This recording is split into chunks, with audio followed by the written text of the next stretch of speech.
point de vue sur la situation.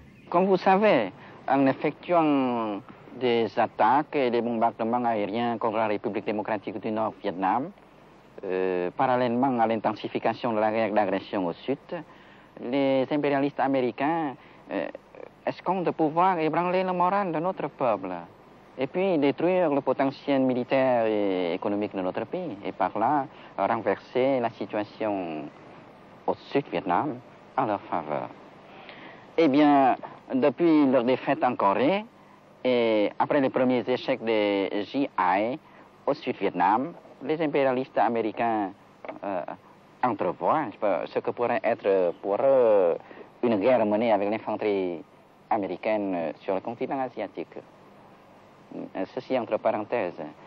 Et ils le voient, mais ils y vont maintenant. Ce sera à leur dépens.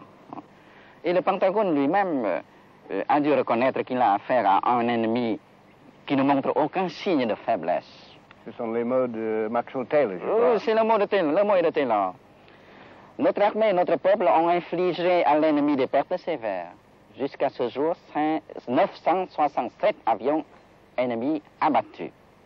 Et l'édification du socialisme se poursuit.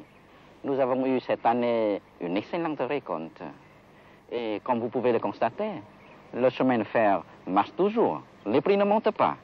Notre potentiel économique et militaire s'est accru au lieu de diminuer. Notre pays a connu la guerre depuis plus de 20 ans. Le peuple du Vietnam, plus qu'un autre peuple,